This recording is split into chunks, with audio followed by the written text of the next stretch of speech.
Hey guys, it's Coach Zach. I'm here with your Tuesday, April 28th workout. Sorry, all the days are running together as usual, but we are going to go over the workout today. I have a little extra in store for you as well. I'm going to show you guys how to set up a row area for yourself. Okay, just in case you guys don't have the equipment, I'm going to show you a quick way to do that. So first, we're going to go over our warm-up. It is 2 rounds. First, you're going to do 30 double unders. If you have a jump rope, it's either 30 double unders, okay, 30 double skips with the rope, or you can do singles if you don't have your double unders. If you do not have a jump rope, we're going to do quick steps. So you can find an elevated surface, a step in your house, a curb, whatever it is, and the quick steps will look like this. You'll start with 1 foot on, and you'll just essentially like you're running in place, but you're elevating the opposite foot up onto that step or plate. Okay, you do 30 of those. Next, you have shoulder taps. So you'll come down to the ground, plank position, tapping opposite shoulder with opposite arm, just like that. Okay, I want you to do 10 on each side. If you want to make it more challenging, you can kick up onto a wall and do inverted shoulder taps. There. Next, we have dips.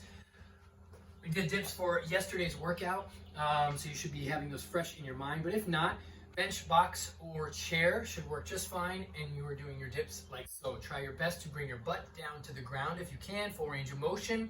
Keep your hands as close to your body as possible. I don't want your hands to be back here doing a dip. It puts a lot of strain on the shoulder. Keep them closer to your body as you're doing a dip. Okay, we have 10 of those. After that, you guys have 10 upright rows. Using a light weight or a band, you'll grab the band or weight with both hands, driving your elbows up and bringing the weight just under your chin. But notice my elbows, how they are above the weight. My elbows are leading the weight. The weight is not being brought up like that. Okay, 10 of those. After that, you guys have a hollow hold. You'll hit yourself back down to the ground.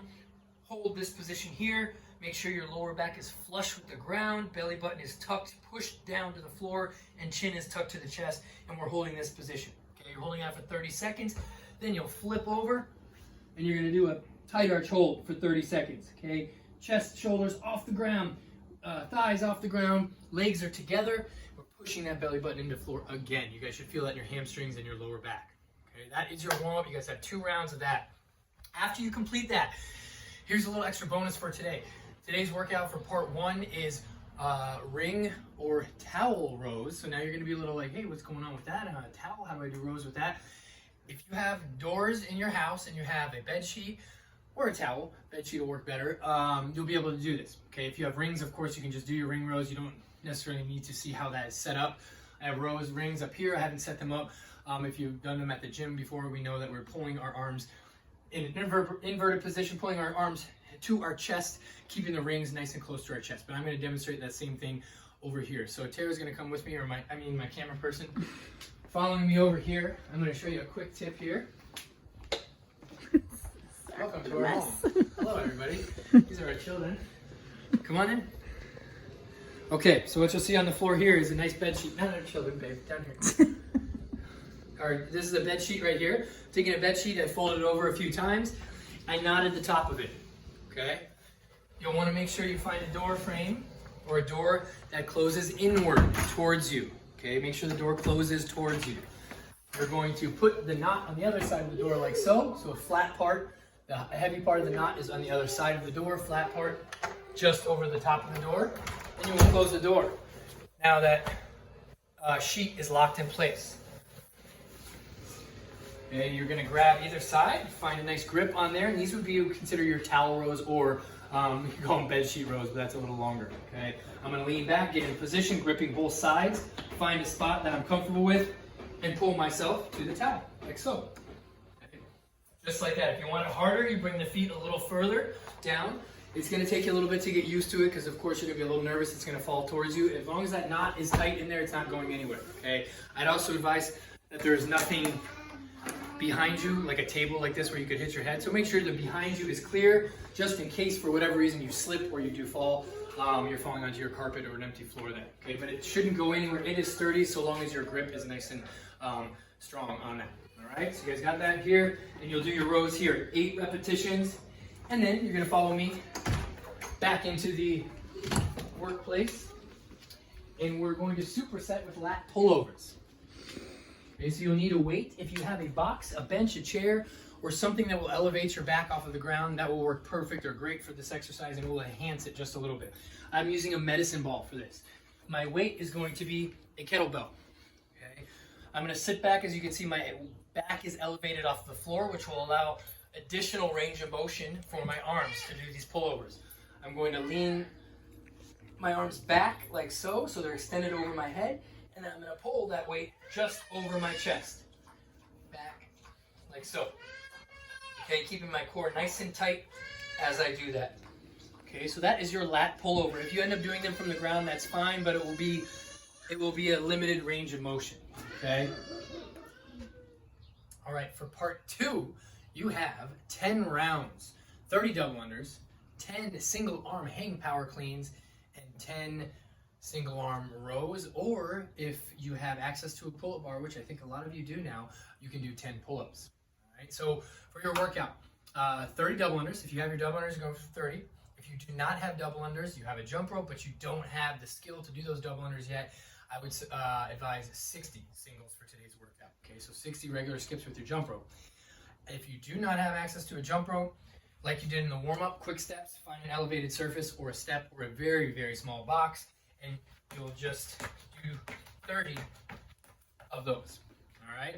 After those 30, you're going to come over to a dumbbell or a kettlebell. Also, as a disclaimer, if you guys have access to a barbell and it is of moderate weight, okay, so if you're ladies and it's around 45 to 65 pounds, for men it's around 95 or around that general prescribed weight that we usually do, you're more than welcome to use a barbell. Okay, substitute that barbell in there, and you don't have to do 10 on each side if it's a single arm movement. Okay, you can just do your barbell movement.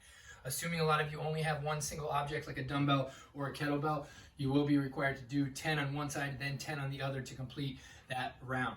Okay, so I'm going to demonstrate a hang power clean with a single dumbbell. Okay, so my hang position, I can start from between my legs if I like, okay, and then just pulling the dumbbell up to that position, like so. Okay. From here, hang position below my hips, pulling the dumbbell up to my shoulder. Okay, notice what I do with my elbow. I'm kind of aggressively driving the elbow back, which then helps pop that kettlebell up into that shoulder or rack position. Okay, I'm going to demonstrate it now with a kettlebell. Okay, a kettlebell, there's going to be a little bit more of a pop. Okay, so I'm going to swing and then pop and then bring the kettlebell around to the outside of my arm. Okay, here, pop. So it's up to you guys if you want to go between your legs and do it. That's perfectly fine. This is a little bit more symmetrical. If you were outside on the side, you're going to have more of a likelihood of swinging or leaning over, and I don't want that. Okay, so I suggest maybe go a little bit wider stance here, drive the elbow back, and you notice how that kettlebell naturally flips when I pull my elbow back. Okay, so a little tip to help with your hang power cleans there. Okay, if you're doing a single object, single arm, 10 on one side, 10 on the other. Next movement, same concept. It is 10 single arm rows. If you have a single object, you will be bent over. Okay, I suggest a staggered stance position, and we're rowing like so. 10 on one side, flip, 10 on the other. Okay, you should be more in a horizontal hinged position than you are standing in a vertical position. So be sure to check yourself. If you're here, you're starting to fatigue and you're standing up, that's not what we want. And I want it to be a back and rear delt exercise. Okay, not a trap or not a shrug exercise. Okay, if you have access to a pull-up bar, you're doing 10 pull-ups and that's it. You can kip, you can do them strict, whatever you prefer on that. If you have a single object, you're doing the prescribed workout, which is a single arm movement, single rows, 10 on one side, 10 on the other. Same thing with your hang power cleans, 10 on one side, 10 on the other. You have 10 rounds of this. I think this workout is going to take you 15 to 20 minutes to complete. 15 to 20 minutes if you are doing a single object, meaning both arms. Okay, if you're doing a barbell, which means you're only doing 10 reps, if you're doing a set of pull-ups of 10 reps, it'll probably be a little bit quicker of a workout, under 15 minutes. Okay, if you have any questions, please let me know. If you have any questions on the towel, bed sheet hookup, feel free to ask on that as well. Okay, comment in the section below. All right, guys, see ya.